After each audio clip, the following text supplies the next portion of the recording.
સલામ to all. આ જે સોફ્ટવેર છે મારું એનું ડેમો છે. જે એપ્લિકેશન છે એ ક્લાયન્ટ સર્વર કન્સેપ્ટના ઉપર કામ કરે છે.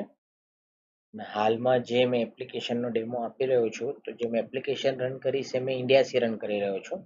બટ મારું ડેટાબેઝ છે હાલ મારી કુવૈતની એક સાઇટના ઉપર હોસ્ટેડ છે અને લાઈવ આઈપીના થ્રુ હું એના સાથે કનેક્ટ છું. બેસિક રિક્વાયરમેન્ટ એમ રહેશે કે એક ડિવાઇસ જોશે કે જે સર્વર હશે, કે જે અગર તમારે બહારથી એક્સેસ કરવું હશે તો એના સારું લાઈવ આઈપી જોશે. બટ અગર તમે ઓફિસના અંદરથી જ એક્સેસ કરવા માંગો છો એક જ જગ્યા પર, કે જે સર્વર છે તે જ તમારે યુઝ કરવું છે, તો એના સારું લાઈવ આઈપીની જરૂર રહેશે નહીં. બટ અગર એ જગ્યા સિવાયના બહારથી, ફોર એક્ઝામ્પલ તમે શોપ પર છો અને તમારે ઘરેથી એક્સેસ કરવું છે, ને તમારે કુવૈતના અંદર કોઈ બી જગ્યાએથી એક્સેસ કરવું છે, યા તમારે ઇન્ડિયાથી એક્સેસ કરવું છે, યા વર્લ્ડમાં કાંસે બી એક્સેસ કરવું છે, એની સારુંની રિક્વાયરમેન્ટ રહેશે. એક તો ઇન્ટરનેટ કનેક્શન જોશે બંને સાઈડ, અને બીજું જ્યાં સર્વર છે તે બાજુ લાઈવ આઈપી જોશે, સ્ટેટિક આઈપી જોશે. હવે એ કોણ પ્રોવાઈડ કરશે? તો જેનું ઇન્ટરનેટ કનેક્શન આપે લીધું હશે એ જ પ્રોવાઈડ કરશે. ફોર એક્ઝામ્પલ અગર આપણે ઓરિડોનું લીધું હશે તો ઓરિડોમાં કોલ કરીને આપણે આઈપી લેવું પડશે, અને યરલી ચાર્જીસ હોય છે. અલગ અલગ કંપનીના અલગ અલગ ચાર્જીસ હોય છે. 30 કેડીથી 90 કેડી સુધી હોય છે ચાર્જ, બધાના અલગ અલગ. એ ઓપરેટર પાસેથી લેવાના હોય છે તમારે. એ મારા સાથે કોઈ લેવા દેવા નથી. એ તમે જેનું ઇન્ટરનેટ કનેક્શન છે એના પાસેથી લઈ અને એને પછી કોન્ફિગરેશન કરવાનું હોય છે રાઉટરના અંદર. એનાથી આપની ક્લાયન્ટ સર્વર એપ્લિકેશન ચાલશે. હવે આ એનું ફ્રન્ટ એન્ડ સોફ્ટવેર છે કે આ તમે કઈ બી જગ્યા પર નાખી દેશો લેપટોપમાં, કમ્પ્યુટરના અંદર ચાલશે. હવે યહાં બાજુ શું છે કે યુઝર નેમ અને પાસવર્ડ. હવે યહાં આ સર્વર છે, તો આ સર્વરનું જ્યારે કોન્ફિગરેશન કરશો તો સર્વરનું આઈપી એડ્રેસ આપવાનું રહેશે, કે જે વખતે હું ઇન્સ્ટોલ કરીશ એ વખતે હું તમારે નાખીને આપીશ. યુઝર નેમ અને પાસવર્ડ. હવે યહાં પર મેં સિસ્ટમના અંદર લોગિન કરીશ. જો લોગિન કરીશ તો આ ડેશબોર્ડ આવશે. હવે ડેશબોર્ડના ઉપર ડિટેલ છે. એક તો યહાં તો કોપીરાઇટની ડિટેલ્સ છે. એના બાદ યહાં યુઝર કોણ છે, આ સુપર યુઝર છે, બરાબર. હવે આ સુપર યુઝર મતલબ કે એના પાસે ફૂલ રાઇટ છે. હવે આપણે એમ કરી શકીએ કે સુપર યુઝર માટે પૂરા રાઇટ્સ. એના બાદ તમે જે ખાલી સેલ્સ અને પરચેસ સંભાળે છે એના વાસ્તે યુઝર બનાવશો તો એને ડેશબોર્ડના ઉપર આ બધી વસ્તુ નહીં દેખાય. એને ફક્ત સેલ્સ અને પરચેસ જ દેખાશે. એને આઇટમ ઇન્વેન્ટરી કંઈ નહીં દેખાય, ખાલી સેલ્સ અને પરચેસ. બરાબર. તમારે એમ કેવું છે કે ખાલી સેલ્સ દેખાવું જોઈએ તો ખાલી સેલ્સ દેખાશે, બીજું કંઈ નહીં દેખાય. પછી આપણે અકાઉન્ટ સાઈડ જઈએ તો અકાઉન્ટ અને તમારે રિસીપ્ટ અને પેમેન્ટ આવશે, અને બીજા બધા ઓપ્શન્સ છે આપવા છે તે જ દેખાશે. આ ડેશબોર્ડને આપણે તમારી રિક્વાયરમેન્ટના હિસાબે કસ્ટમાઇઝ કરી શકીશું. એના બાદ અહીંયા બાજુ લખેલું છે BR00. BR00 નો મતલબ એમ થયો કે આ બ્રાન્ચ 00 થી એક્સેસ થાય છે. મલ્ટી બ્રાન્ચ બી કરી શકાય છે, તો હરેક બ્રાન્ચનું અલગ ડેટાબેઝ હરેક સેટઅપ કરી શકાય છે. FY 2024 મતલબ ફાઇનાન્શિયલ યર, આ 2024 છે એ એના પર છે. હવે યહાં પર તમે ડબલ ક્લિક કરી અને કોઈ બી યરના અંદર જઈ શકો છો. મેં હમણાં યહાં બાજુ ડબલ ક્લિક કરું તો યર 2021 છે, 22 છે, એનામાં તમે કોઈ બી પ્રીવિયસ યરના અંદર ડેટા દેખી શકો છો. બરાબર. કરંટ ડેટ આવશે, ડે આવશે અને ટાઈમ આવશે. એ ડિટેલ્સ ડેશબોર્ડના ઉપર આવશે. સિસ્ટમને તમે મિનિમાઇઝ કરી શકશો અને બીજી એપ્લિકેશન પર કામ કરી શકશો અને તમારું કામ પણ કરી શકશો. ઓકે. હવે આપણે ફર્સ્ટ સ્ટાર્ટ કરીએ સેલ્સથી. તો સેલ્સ પર તમે ક્લિક કરશો તો આ સેલ્સનું ફોર્મ આવશે. હવે સેલ્સના ફોર્મના અંદર આ જેટલી બી ડિટેલ્સ છે આપ દેખી લો. ડોક્યુમેન્ટ નંબર છે, ડેટ છે, જેટલી બી રિક્વાયરમેન્ટ હોય છે એ બધી આમાં કવર કરેલી છે. અને ઇંગ્લિશ અને અરેબિક એ બંને એક જ સ્ક્રીનના અંદર યુઝ કરો છે. એના વાસ્તે તમારે બે અલગ અલગ લેંગ્વેજ ટ્રાન્સલેટ કે કરવાની જરૂરત નહીં રહે, એક જ સ્ક્રીનના અંદર બંને આવી જશે. હવે નોર્મલ સો આપણે ઇનવોઇસ એડ કરીએ. તો यहाँ પર એડ પર ક્લિક કરીશું. આપણે એડ પર જેવું ક્લિક કરશું यहाँ પર ડેટ આવી જશે અને ઓટોમેટિક નેમના અંદર ડિટેલ આવી જશે, અગર તમારે ઘડી ઘડી એડ ના કરવું હોય તો. બરાબર. અહીં બાજુ કેશ કે ક્રેડિટ, હમણાં કેશ છે એને ક્રેડિટ કરી શકશો. ક્રેડિટ કરશો એટલે તમારે યહાંથી કસ્ટમરને સિલેક્ટ કરવાનું રહેશે. હમણાં કોઈ એડ નથી એટલે નહીં આવે, અને હું કેશ કરી દઉં છું. યહાં પર તમે નામ લખી શકશો અગર તમારે લખવું હોય તો, મિસ્ટર XYZ. હવે યહાં પર જેવા આવી ગયા એ બાદ તમે સીધા યહાં બારકોડ પર આવશો. હવે આ આઇટમના હરેક આઇટમનું તમે બારકોડ ડિસાઇડ કરી શકશો. અગર બારકોડ સ્કેનર એડ કરેલું છે તો બારકોડ સ્કેનરથી જેવું સ્કેન કરશો એવું ઓટોમેટિક બધી ડિટેલ્સ આવી જશે અને નેક્સ્ટ રેકોર્ડ પર ચાલુ જશે. તમારે હરેક વખત એડ કરવાની જરૂરત રહેશે નહીં. ફોર એક્ઝામ્પલ એક આઇટમ છે 10100. દેખો આઇટમ ઓટોમેટિક એડ થઈ ગઈ નીચે. અને યુનિટ ટાઈપ છે કાર્ટૂન, ક્વોન્ટિટી છે 1, પ્રાઇસ છે 15 અને ટોટલ થયા છે. હવે ફોર એક્ઝામ્પલ આ જ આઇટમ પાછી તમે નાખી, એ ઓટોમેટિક એનામાં એડિશન થઈ જશે. દેખો ક્વોન્ટિટી 2 થઈ ગઈ, પ્રાઇસ 15 થઈ ગઈ, ટોટલ 30 થઈ ગયા. એવી રીતે તમે આઇટમ એડ કરતા જશો. હવે માની લો કે આઇટમના અંદર તમારે ચેન્જ આવ્યું છે, ક્વોન્ટિટી 2ની જગ્યા પર 10 છે, તો એ બાજુ ક્વોન્ટિટીનો બટન છે ને એના પર જેવા ક્લિક કરશો ત્યાં બાજુ તમે 10 નાખી દેશો. ઓકે, ઓટોમેટિક 10 થઈ જશે અને પછી સેવ રો, ઓટોમેટિક સેવ થઈ જશે. હવે આ થયા બાદ તમે પ્રાઇસ પણ ચેન્જ કરી શકશો, કેન્સલ બી કરી શકશો, ડિલીટ બી કરી શકશો. આમાં બી રિસ્ટ્રિક્શન મૂકી શકાય છે યુઝર વાઇઝ. હવે આ ઇનવોઇસને ક્લોઝ કરવા સારું તમારે પેમેન્ટ પર ક્લિક કરવું પડશે. હવે જેવા તમે પેમેન્ટ પર ક્લિક કરશો તો આ સ્ક્રીન આવશે. અહીંયા આ બાજુ ઘણા બધા ઓપ્શન છે. ફોર એક્ઝામ્પલ તમારે ડિસ્કાઉન્ટ આપવું છે તો તમે અહીંયા ક્લિક કરીને ડિસ્કાઉન્ટ આપી શકો છો. અગર કૂપન્સ તમે કોઈ ઇસ્યુ કરા છે, કૂપન્સ કોડ તમે ઇસ્યુ કરા છે, કે ઘણી વખત આપણે એનામાં કૂપન્સ સેટ કરી છે કે 10%, 15% કે અમુક અમાઉન્ટના એ કૂપન્સ તમે યહાંથી યુઝ કરી શકશો. બીજું તમે પોઈન્ટ સિસ્ટમ કરી શકશો કે ફોર એક્ઝામ્પલ કસ્ટમર્સને તમે કહો, જેમ આપણે બીજી બાજુ હોય છે ને કે આટલા કેડીની પરચેઝના ઉપર આટલા પોઈન્ટ્સ, એ પોઈન્ટ્સ એના જેટલા બી ભેગા થયા હોય છે એ રીડીમ યહાંથી કરી શકશે. બરાબર. આ થયા બાદ હવે 3 ટાઈપ ઓફ પેમેન્ટ આપણે કરી શકીએ. ફોર એક્ઝામ્પલ કોઈ કેમ કે છે કે વન શોટમાં કેશ પે કરી દીધા, यहाँ पर क्लिक કરીને તમે કેશ કરી દીધું તો यहाँ પર આ કેશ થઈ ગયો અને પૂરી અમાઉન્ટ આવી ગઈ. બટ જો અગર તમે એમ કહો છો કે ના મારા પાસે કેશ તો ખાલી 50 જ છે ને બાકીના હું પેમેન્ટ મોડ ટુ કેનેટસી આપીશ, એ ઓટોમેટિક ત્યાં આવી જશે.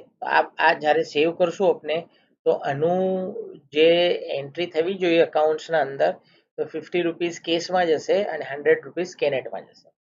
તો આમ થશે અને તમે જેવું સેવ કરશો તો આ જે તમે દેખો છો ઇનવોઇસ, આ જે છે એ આપણે થર્મલ પેપર જે આવે છે સ્લિપ નીકળે છે ડાયરેક્ટ એના પર પ્રિન્ટ થશે. આ તો ખાલી તમારે બતાવવા માટે બતાવું છું. આ પ્રમાણે એનું આખું ઇનવોઇસ આવશે. પણ જો તમારે A4 સાઇઝ કે હાફ પેજ સાઇઝમાં બી જોઈતું હોય એ પ્રમાણે ઇનવોઇસ ડિઝાઇન થઈ શકશે. આ ડિઝાઇન ઇનવોઇસની બધી કઈ બી રીતે થઈ શકશે. ઠીક છે. એના બાદ તમારે પૂછશે કે નેક્સ્ટ એડ કરવું છે કે નહીં, ના કરવું હોય તો નો. તો આપનું સેલ્સ થયું. એમાં બીજા બધા ઓપ્શન્સ છે એ તમારે પછી ડિટેલમાં બતાવીશ, બટ હમણાં હા છે આટલી બધી વસ્તુ જે જરૂરી છે એ બધી આમાં છે. હવે છે પરચેઝ. સેમ જેમ સેલ્સ છે એમ જ પરચેઝ થશે. પરચેઝમાં બી કેશ અને ક્રેડિટ આવશે. સેમ જેમ આપણે પરચેઝ સેલ્સ એમ એડ કરું એમ સેમ બારકોડ છે, ક્વોન્ટિટી છે એ રીતે એડ કરી શકશો. એ પ્રમાણે એનામાં બી એડ થઈ જશે. આ થયું આપનું પરચેઝ. સેમ જ છે, જેમ સેલ્સ ગયું હતું ને એમ જ છે, કોઈ એમાં ચેન્જ નથી. બટ આનું પ્રિન્ટ ખાલી A4 આવશે. હવે સેલ્સના અંદર એક વસ્તુ હું બતાવું તમારે કે જેવી રીતે આ ઇનવોઇસ છે એને એડિટ કરું મેં. એડિટ કર્યા બાદ હવે यहाँ પર એક વસ્તુ છે કે જે છે યુનિટ. હવે ફોર એક્ઝામ્પલ તમે પરચેસ કરું કાર્ટનના અંદર અને તમે સેલ કરી રહ્યા છો પીસીસના અંદર, यहाँ પર સી યુનિટના અંદર જઈ અને તમે ચેન્જ કરી શકશો.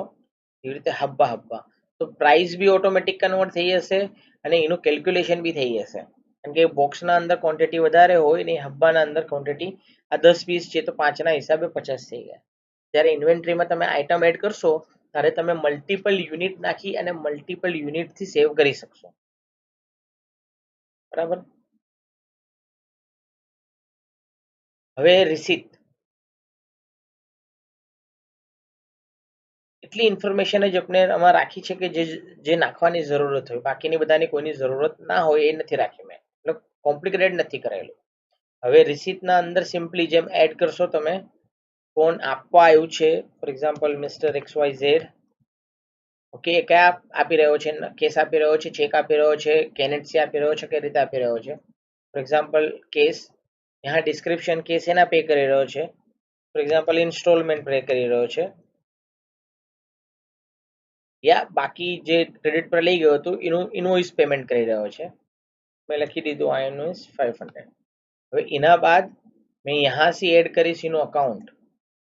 હવે ફોર એક્ઝામ્પલ હુસૈન છે આ, અને મેં સિલેક્ટ કરું.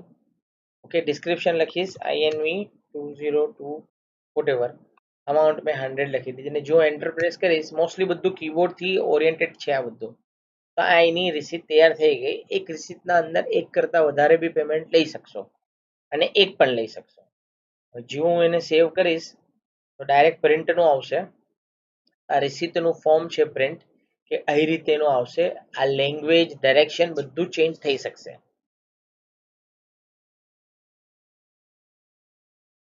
સેમ જ પેમેન્ટમાં બી છે, બટ પેમેન્ટના અંદર આપવા વાસ્તે છે. યહાં પર અમુક ડિટેલ છે. અગર મેં ચેક આપો છે તો ચેકની અમાઉન્ટ નંબર રાખીને એના પરથી મેં સર્ચ બી કરી શકીશ.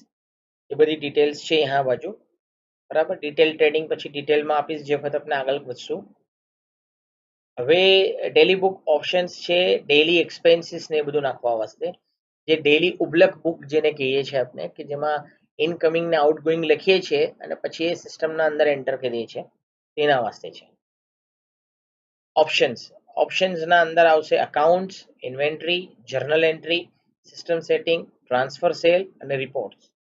અકાઉન્ટ્સના અંદર જઈશું તો એનામાં ઓપ્શન છે મેઇન એકાઉન્ટ, સબ અકાઉન્ટ, કેટેગરી. મારું સિસ્ટમ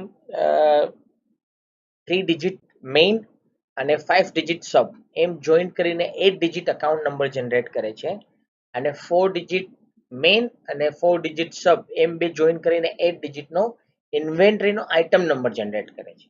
ઠીક છે, તો યહાં પર મેઇન અકાઉન્ટ ખાલી ટુ લેવલનું ક્લાસિફિકેશન છે આ સિસ્ટમના અંદર, મેઇન અકાઉન્ટ અને સબ અકાઉન્ટ.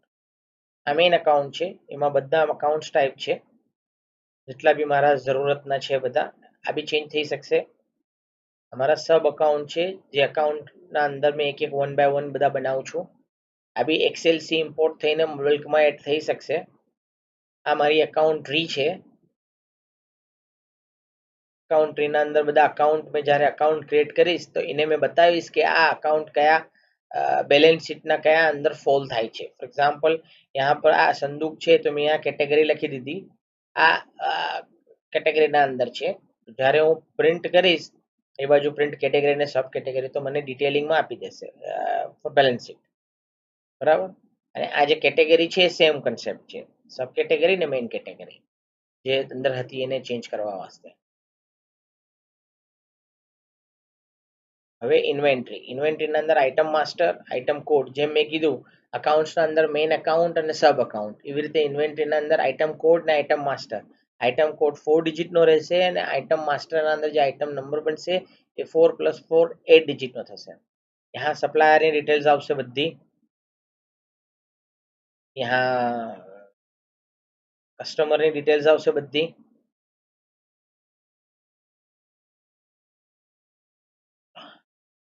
કાર્ડ્સ અને કૂપન જે તમે જોયું ને પરચેઝ સેલ્સ વખતે અંદર કાર્ડ્સ અને કૂપન હતા, તો યહાંથી કાર્ડ્સ અને કૂપન તમે ઇસ્યુ કરી શકો છો અને કસ્ટમર્સને આપી શકો છો. યહાં બાજુ કાર્ડ છે અને કૂપન્સ છે, તમે ડિટેલ્સ જ્યાંથી કરી શકો છો. બરાબર, હવે યહાં પર એક આ વસ્તુ છે આઇટમ બંડલ. આઇટમ બંડલ શું છે કે ફોર એક્ઝામ્પલ કે તમે કોઈક આઇટમને અસેમ્બલ કરો છો, યહાં પર એના પાર્ટ્સ તમે અલગ અલગ જગાથી મંગાવી અને એને અસેમ્બલ કરો છો. તો હવે જે તમે સેલ કરો છો એ ફાઇનલ પ્રોડક્ટ સેલ કરો છો, પણ જ્યારે તમે પરચેસ કરો છો તો તમે પાર્ટ્સના અંદર મંગાવો છો. હવે એ પાર્ટ્સમાં મંગાવી અને એને અસેમ્બલ કરો તો એની જે વેલ્યુ આવશે એ પૂરું ક્રિએશન યહાં થશે. કે તમે ફોર એક્ઝામ્પલ એક આઇટમ ક્રિએટ કરો, ફોર એક્ઝામ્પલ ટોય કાર, તમે આઇટમ બનાવી દીધી ટોય કાર. હવે ટોય કારના અંદર ફોર એક્ઝામ્પલ તમે 50 વ્હીલ લીધા, 50 મોટર લીધી, 50 પેન્સિલ સેલ લીધા, ડબલ એ સેલ લીધા, એ બધું મિક્સ કરીને એક ફાઇનલ પ્રોડક્ટ બનાવ્યું. એ ફાઇનલ પ્રોડક્ટની ક્વોન્ટિટી 20 બની, તો એ તમારે પૂરું કોસ્ટ કેલ્ક્યુલેટ કરીને કહેશે કે આ પ્રોડક્ટના પાછળ મારી કેટલી આઇટમ્સ યુઝ થઈ અને કેટલું કોસ્ટ આવ્યું એ બતાવશે. અને એ હું જ્યારે વેચીશ તો મારા ઇન્વેન્ટરીના અંદર હરેક પાર્ટ્સ ઇન્ડિવિજ્યુઅલી રિમૂવ થશે અને મેઇન આઇટમના અંદર આવી જશે. એટલે મારા પાસે અસેમ્બલ કરીને બી સેલ કરવાનો ઓપ્શન છે. અહીંયા ટ્રાન્સફર સેલ શેના માટે છે કે ફોર એક્ઝામ્પલ તમારી અલગ અલગ બ્રાન્ચ છે, તો અલગ અલગ બ્રાન્ચને શું ઇન્ટરનેટ નથી, તે લોકલી યુઝ કરી અને પછી ઇવનિંગના અંદર ઇન્ટરનેટ કનેક્ટ કરી અને એ બ્રાન્ચ પરથી તમે પૂરેપૂરું સેલ્સ યહાં મેઇન હેડ ઓફિસ પર તમે ફેચ કરી શકો. તમારા પાસે ડિટેલ રહેશે. રિપોર્ટ્સના અંદર જેમ બી રિપોર્ટ્સ જોશે એમ થઈ જશે. હમણાં આટલું છે. જે બી રિપોર્ટ્સ તમારે જોઈતા હશે એ બધા થઈ જશે. જનરલ એન્ટ્રી તમારે ખબર જ છે જનરલ એન્ટ્રી કઈ રીતનું થાય છે. અકાઉન્ટ્સના અંદર આવે છે ડેબિટ ક્રેડિટ બેલેન્સ કરવા વાસ્તે.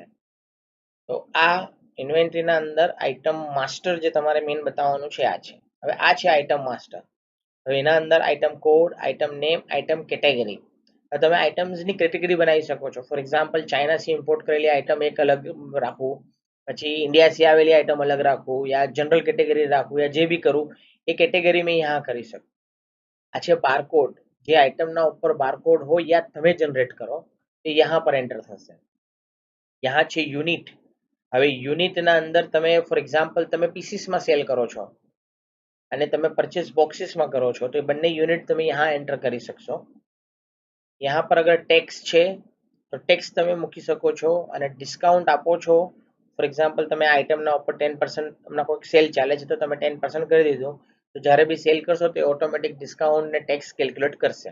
આપણે ટેક્સ નથી એટલે કોઈ સવાલ આવતો નથી, ઝીરો રહેશે. કોસ્ટ પ્રાઇસ આ જ્યારે બી તમે પરચેસ કરશો તો આ કોસ્ટ પ્રાઇસ તમારી એવરેજ થઈ જશે. સેલ પ્રાઇસ તમે હર વખતે ચેન્જ કરી શકશો, તમારે જ્યારે બી ચેન્જ કરવી હોય ત્યારે. આ તમારે કરંટ સ્ટોક બતાવશે કે ફિલહાલ આ આઇટમ તમારા પાસે કેટલી છે. અહીંયા ડેટ છે કે આઇટમ ક્યારે તમે સિસ્ટમમાં એન્ટર કરી. એક્સપાયરી ડેટ અગર આ આઇટમ એક્સપાયરીના અંદર આવે છે તો તમે જેવી એના અંદર એક્સપાયરી ડેટ નાખશો તો એ આઇટમ એક્સપાયરી ડેટમાં અગર હશે તો સેલ નહીં થવા દે, તમારે ઇન્ફોર્મ કરી દેશે. એનેબલ ડિસેબલ મતલબ હવે આ પ્રોડક્ટ બંધ થઈ ગઈ છે તો તમે ડિલીટ કરવાની જગ્યા પર એને ડિસેબલ કરી દો. સિસ્ટમમાં રહેશે, ઇન્ફોર્મેશન રહેશે, બટ સેલ્સમાં તમારે નહીં દેખાય. તો આ તમારું આઇટમ માસ્ટર છે. હવે આમાં બીજી વસ્તુ છે જે તમારે અમુક મેં બતાવી દઉં કે ફોર એક્ઝામ્પલ સેલ્સના અંદર यहाँ પર તમે એમ કહેતા હતા કે મેં જ્યારે આઇટમ સેલ કરું તો મને એની કોસ્ટ પ્રાઇસ બતાવે, મને 5 હિસ્ટ્રી બતાવે કે મેં લાસ્ટ 5 પરચેસ કર્યા છે તો એ મને દેખાવા જોઈએ. તો એ એડ થઈ જશે એના અંદર અને એની કોસ્ટ પ્રાઇસ બી તમે દેખી શકશો અને કરંટ સ્ટોક બી દેખી શકશો. બીજું यहाँ પર જ્યારે રિસીટ છે તો રિસીટના ઉપર यहाँ એક દેખો તમે ઇનવોઇસનો બટન છે. મતલબ અગર તમે કોઈને ક્રેડિટ પર સેલ કરવું છે અને એ ઇનવોઇસના પે કરવા આવ્યો છે તો તમે यहाँ પર ઇનવોઇસ ક્રિએટ સિલેક્ટ કરી અને એ ઇનવોઇસ સિલેક્ટ કરી શકશો કે કયા ઇનવોઇસના પે કરે છે.